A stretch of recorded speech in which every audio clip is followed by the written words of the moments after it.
Hi, I'm Meg Ormiston, and I will be helping you in this module to locate and use digital images online. We'll be talking about how to find images, how to safely use images, meaning that they're not copyrighted.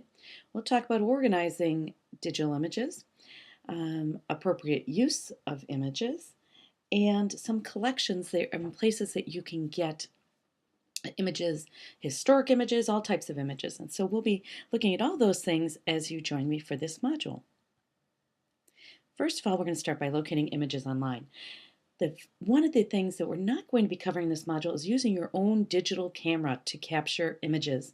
The great part about that is as long as you follow the policy for your school and how you can use images about students, you don't have to worry about getting copyright information or any of those kind of things, getting permissions, because you took the image yourself. And so those, right out of the gate, if you have images, that is the best way to go. But just make sure that you don't post anything online that goes against the policy of your school district. But if you need to find images for a project, for a teacher created project or student created project, let's go ahead and look at where can you go online to get those images. I like Flickr. I actually like Flickr better than Google Images for a couple of reasons, and I'm going to explain those. Flickr is a large collection of images, perfect if you need people, places, and things, and contemporary issues. Flickr has some historic images that people have scanned in or uploaded, but for the most part, Flickr is not for historic images. If you need pictures of sunsets, clouds, people smiling, this is the place to go on Flickr. Now, if you look over to the right, there's a search button. And on that search button, that's just a generic search. And we don't want to be using that search button because what we really want to make sure is that the images that you're searching for are not copyrighted images. You want to avoid using copyright images in your classroom so you can use them more than once for educational purposes. So let's just eliminate the copyright images while we search. So what I would like you to do is click on the blue search button, and when you click on that button, it takes you to a page like this. Don't search here yet.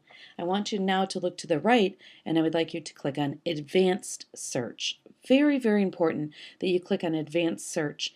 Now, once you do it once, it should stay, but I'm noticing, depending on how some people's computers are set up, sometimes you have to come back and go through this process again. So by clicking on the Advanced Search, you will see a screen that looks like this. In the upper right-hand corner, you want to search for these words. Now, when you do a search for, let's say, clouds, and you get an abandoned school, and you think, how did that happen? Well, there's no librarian checking in any pictures on Flickr or anywhere on the internet, and people that uploaded images decide what keywords that image is going to fit. So let's say that abandoned school is there, and the person said, oh, I see some clouds in the background, and they tagged it as a cloud. When you do your search, that's why you see the abandoned school when you thought you were looking for clouds. It's kind of crazy, but that's the way searching on the internet is. So in the upper right-hand corner, you're going to put these words, and then I want you to jump all the way down to the last segment, which is called Creative Commons. You want to check the button, the box that says only search within Creative Commons licensed content. And without being a lawyer, I'm going to explain that Creative Commons means go ahead, use my image for your projects, mix them up, mash them up, do what you'd like with my images, just don't resell them and make money. And people are doing this because there's this sense of giving and sharing, and licensed under Creative Commons is that giving and sharing. Professional photographers aren't giving and sharing, they're copyrighting their images and disabling the ability to download the image. So you want to click on the Creative Commons license, and then what you see, you'll be able to go ahead and make sure that those are the images that you can use. Now, Google Images is great, great. Really good for historic images. But what I miss on Google Images is that real clean way to take out things licensed just on Creative Commons. There is an advanced search, so I'm in Google Images right now, not just Google, but Google Images. And if you look over to the right, there's the advanced search, image search. That's what you want. Just like in Flickr, you want to be in that advanced image search. And here you come to all these choices. First thing you want to do is put in what you're searching for up in the top blue bar.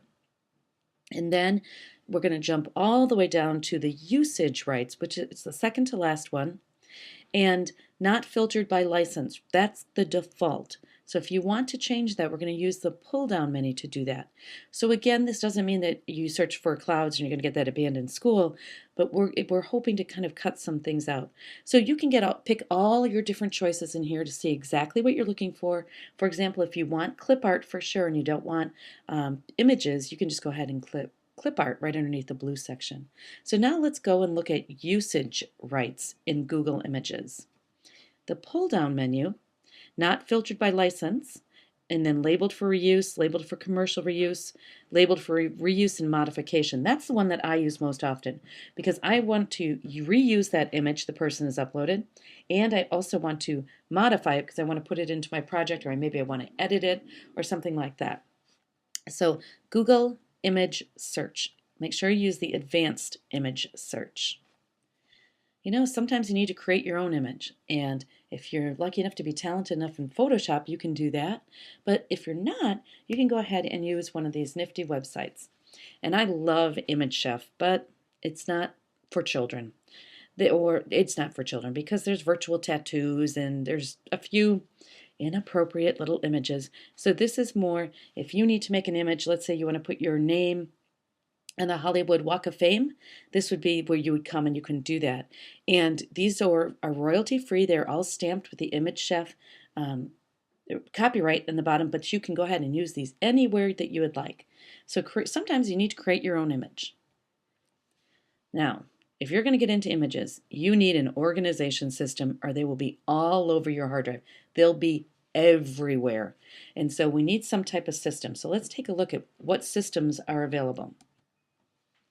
This is my favorite, and this is by Google. This is actually software that you download from Google, and it's called Picasa.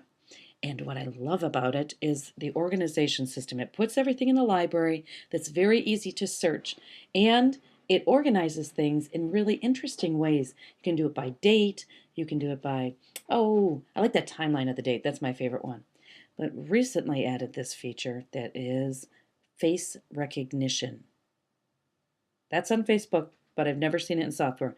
Picasa has face recognition, where you can go through your entire library, and Picasa looks at the face and analyzes, is this? And then gives you choices, and you just check. It can recognize my sons from when they were 3 to up to 15, 16. They can say, oh, this is so-and-so, and you just check the button. That's pretty amazing. So it's a piece of software that has to be downloaded and installed, and that might be a problem in some of your school districts. So Picasa is my favorite. iPhoto is a Mac program that does a very similar thing with putting everything into folders and organizing them, and it also has red eye reduction like Picasa, and it has that face recognition, which really, if you have a lot of images, it really helps you clean up your clutter. I use Snapfish a lot, especially when the kids were younger and you're shooting the t-ball game and people all wanted prints. Well, I don't want to deal with who needs double prints. By Snapfish, you can make different rooms within Snapfish. So you could have the t-ball room and people can come in and print the images that they want. I really like that. And Snapfish lets you keep your images for free, and they love you to buy photo books and calendars and things like that. So would all the other sites that I just showed you too. Editing images. Now, if you find an image that's close, you can go ahead and edit it. This is a new one. I have not used this extensively, but Picnic has some really neat editing features, some things you can add to it. You can put different looks and feels with your picture, and it's fun, and it's all online. What's great about Picnic, you don't need to download any software, which I know is a major problem in a lot of your schools, that you can't download, or you can download but you can't install. So Picnic is a great online editing tool for you. In Photoshop, the expensive high-end Photoshop also has a Photoshop Online that lets you go ahead and do some editing. It's not going to be as extensive as buying the big Photoshop or Photoshop Elements, but it really can do quite a bit, fixing red eye, recropping, straightening, those kind of things. So at Photoshop.com, there really are some great tools to use for your editing of your images. If you need heavy duty, you're going to need some software, but this is really just the quick fix. Now, What images collections are already out there that people have already organized and put together for you? Let's take a look. This one is, a lot of people don't know about this. If you subscribe to Discovery Streaming, they're inside, once you log in, you can search for sound effects, audio clips, images. And what's great about searching within Discovery Streaming is I feel very comfortable leaving students in here because it's part of the Discovery family and it's clean. I can't say that back on Google and Flickr. And so I really like that. So when you do a search, let's say that you need a picture of a moose for a project, you'd put in moose, and from the pull-down menu, you pick what you want. Do you want a sound of a moose? Do you want an image? You pick what you want, and then it searches its collection. It's a little side note for you. They also have lots of different songs and little math rhymes and things like that. So there's a lot here. But again, this is a subscription-based site by building or district. This is all available to you for free online, the National Archives. And the National Archives has done some really neat things about bringing the archives into the classroom. And so there's, over to the right, there's an educator and student, and you can go in there. There's complete lesson plans written. There's all different things. But the National Archives is a really good place if you need historic images. Be careful though. Make sure you read with each image if it's available in the public domain, if it is okay for you to use, and so on. If they're not okay for you to use, usually that's been disabled, but always check. So the National Archives, and one of my favorites, the Library of Congress. Library of Congress not only has still images, but video, audio, there's webcasts, there's all different things, but great, rich collection of, especially if you need historic images. So I hope you picked up a few things about locating and using digital images. Just make sure you follow copyright, most importantly, and make sure if you're going to post anything online that you are using and following your school policy. So thank you for joining me. Have fun using digital images.